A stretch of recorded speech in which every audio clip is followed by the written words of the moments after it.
한 주간 평안하셨습니까? 지난주 율법에 대한 따뜻한 이해를 말씀드렸는데 율법은 네 가지로 나눌 수 있습니다. 성막과 제사장에 관한 말씀, 그리고 제사에 관한 규정인 제사법, 거룩한 백성의 생활을 위한 정결법, 공동체의 질서를 위한 사회법입니다. 그 중에 오늘은 제사장과 성막에 관해 말씀드리려 합니다. 제사장은 성막의 봉사자로서 백성을 대신해 성막을 드나드는 사람입니다. 그들은 거룩한 직분을 수행하기 위해 특별한 의복을 입었습니다. 이 옷은 하나님을 섬기는 사람이 가장 영광스럽게 보이도록 한 것입니다. 사람은 영광스러워 보이는 것을 쫓아갑니다. 하나님을 섬기는 제사장이 가장 영광스럽고 아름답게 보이니까 백성들이 그를 따라 하나님을 만나러 가고 싶어지게 한 것입니다. 제사장 머리에는 여호와께 성결이라고 쓰인 금태를 두른 관을 쓰고 어깨엔 12지파의 이름이 새겨진 호마노 보석을 달고 가슴에는 12보석이 박힌 흉패를 붙였습니다. 발에 끌리는 옷을 입고 옷자락에는 석류와 금방울을 달아 제사장이 움직일 때마다 금방울 소리가 울려 퍼지게 했습니다. 이 소리는 제사장이 살아계신 하나님께 나아가고 있음을 알리는 소리입니다. 백성들은 그 소리를 듣고 영광스러운 모습을 보고 그 뒤를 따라가고 싶은 마음이 생기게 됩니다.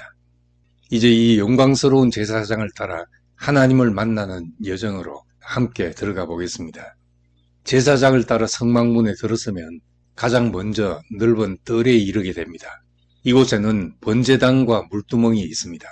이곳은 거룩한 삶으로의 초대이자 우리 믿음의 여정이 시작되는 문턱입니다.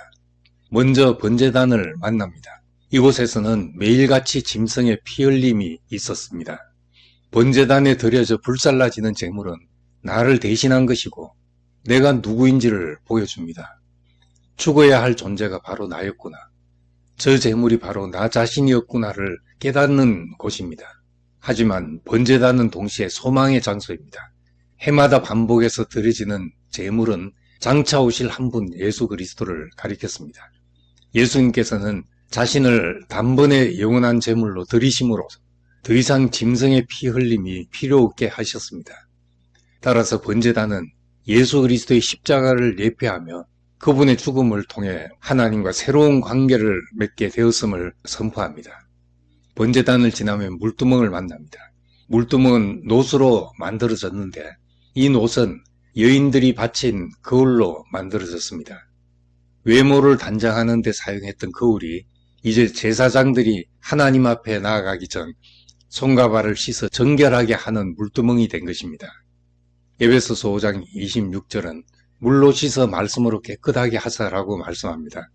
물두멍을 거치는 것처럼 하나님의 말씀은 우리 영혼을 비추는 거울이 되어 우리 자신을 보게 하고 그 말씀의 능력으로 우리를 씻어 깨끗하게 합니다. 성막들에서 우리는 번제단의 피와 물두멍의 물을 경험했습니다. 이는 십자가에서 못 박히신 예수님의 옆구리에서 흘러나온 피와 물을 연상하게 하는 것입니다. 그래서 우리는 성막의 뜰에서 두 가지 질문을 하게 됩니다.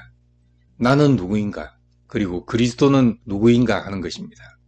하나님을 만나는 여정의 첫걸음, 그것은 예수 그리스도의 삶과 죽음, 그리고 그 말씀 속에서 나를 발견하는 것입니다. 성막의 뜰을 지나면 휘장을 통과하여 성소로 들어섭니다. 성소는 창이 없어 바깥 세상의 빛이 들어오지 않고 오직 금등대의 빛으로만 밝혀지는 공간입니다. 이는 우리가 세상의 가치관과 빛이 아닌 오직 하나님의 빛 안에서만 영적인 복을 볼 수 있는 눈을 뜨게 됨을 말합니다. 성소 안에는 세 가지 중요한 기구, 떡상, 금등대, 그리고 향단이 있습니다. 이 기구들은 하나님과 관계 속에서 우리의 영적인 삶의 필수적인 요소들을 나타냅니다. 떡상에는 항상 12개의 떡덩이가 놓여 있습니다. 이는 이스라엘 12지파, 즉 하나님의 백성을 항상 기억하시고 그들에게 생명을 공급하신다는 것을 보여줍니다. 이 떡은 곧 예수 그리스도를 상징합니다. 예수님께서는 나는 생명의 떡이니 나를 먹는 자는 영원히 줄이지 않는다고 말씀하셨습니다. 생명의 떡이신 예수 그리스도와 그분의 말씀으로 영적 양식을 얻은 사람은 금등대의 빛을 통해 영적인 눈을 뜨게 됩니다. 순금으로 만들어진 금등대는 성수안을 비추는 유일한 빛입니다. 세상의 빛 안에서 보았던 것이 세상의 영광이었다면 성소의 빛 안에서는 하나님의 영광, 그리스도의 영광을 보게 됩니다.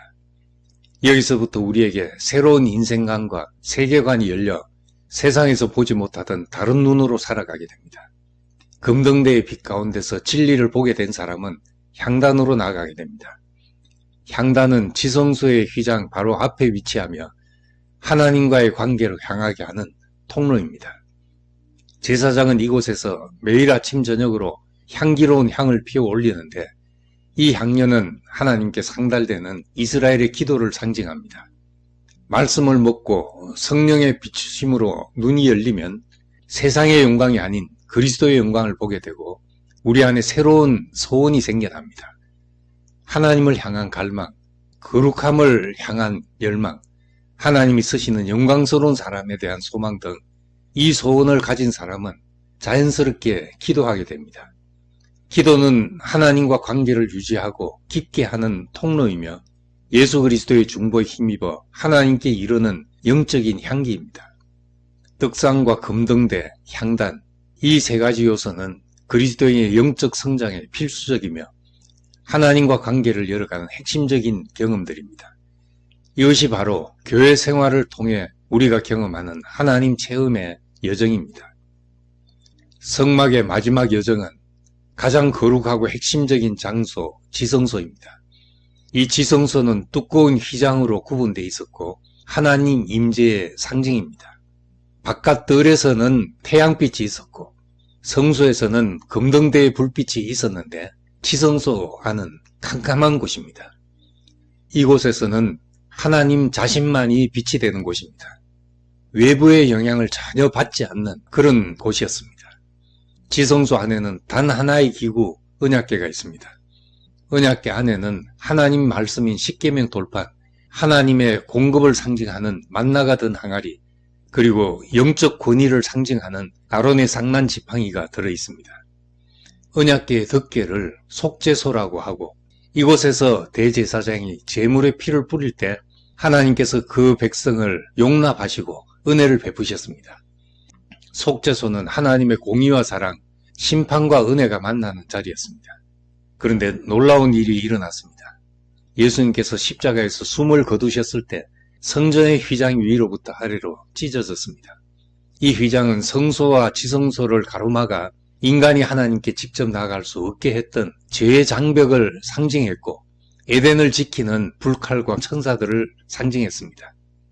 이제는 예수님께서 우리의 영원한 대제사장이 되셔서 그를 따라 그와 함께 지성소에 들어가서 하나님을 누리는 생활을 하게 된 것입니다. 예수 그리스도 안에서 하나님의 임재는 더 이상 건물 안에 제한되지 않습니다. 우리가 성령이 거하시는 성전이 되었습니다.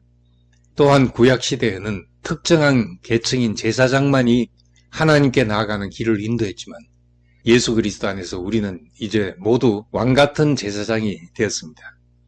오늘날 세상 사람들은 하나님이 어디 계시냐고 묻습니다.